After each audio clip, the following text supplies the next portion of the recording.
Hey there everybody, it's Brian Gormley again. This is another edition of Where in Greater DC.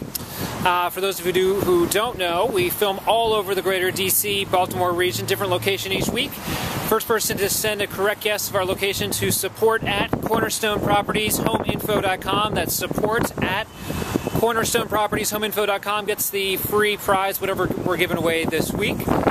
Don't just reply to the email if you are sending an email in response.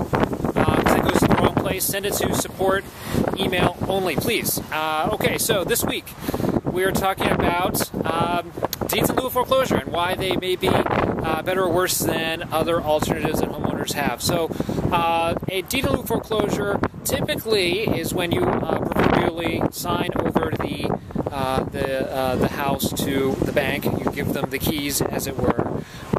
And there are some requirements that banks have in order to approve this. So number one, you've got to be able to clear title because the bank is inheriting whatever that's on the title. Basically what you're doing is you're quit claiming the deed, in effect, to the lender.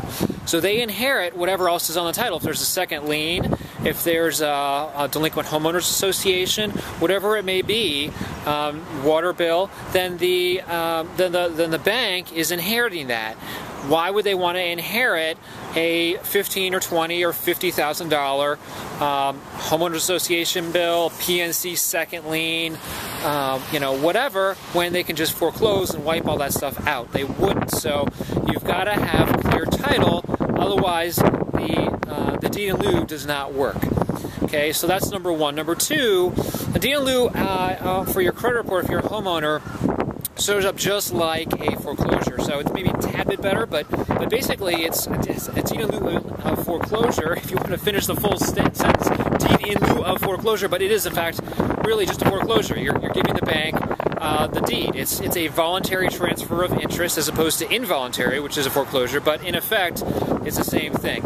Why would you ever want to do a deed in lieu over a foreclosure? Well, because you can get the deficiency waived. You can get the lender to agree to waive the deficiency, waive the remaining balance in exchange for the property. That saves them money. They don't have to foreclose. There's no stigma attached to an REO, and it just makes it easier on them. Now, will they necessarily approve a full deficiency waiver? No, not necessarily. So you really need to have, if you're a homeowner, have an attorney look at those deed in lieu paperwork to ensure that, in fact, the deficiency is waived. That's really the only benefit you have if you're a homeowner of doing a deed in lieu as opposed to a foreclosure. So bad credit impact, good on the deficiency front, potentially. Got to have clear title. And incidentally, this is why FHA does a title search before they'll issue their admission ticket to their pre-foreclosure sale program, their ATP approval to participate, because they're agreeing to do a deed in lieu if the short sale doesn't go through. So they need to do that title search in advance, otherwise they won't issue the ATP because they'll be stuck with a property that they really don't want, and they'll end up being worse off as a result.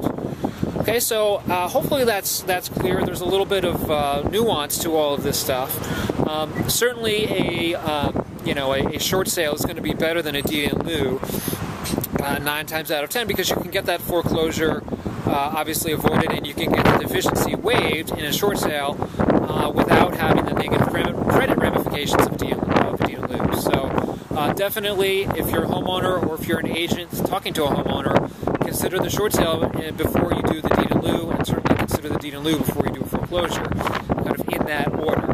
So that's it for me. This is a little bit of a tight spot. I'm going to do a 360 here in just a second. Send your guesses. Support at cornerstonepropertieshomeinfo.com. Don't forget, Capital Short Sale is a very informative site that we operate. Take a look. There's lots of free information over there, more than I can communicate in a 3 or 4 minute video. You'll definitely be glad you did. And back by popular demand, we are going to go ahead and do another one of these Lunch and Learn seminars. So watch out for that. In the next few weeks, we're going to do another lunch-sponsored seminar. So come on out. It's free food. And you get to listen to my my ugliness for about an hour or so. So thanks very much for listening. I'll talk to you next week.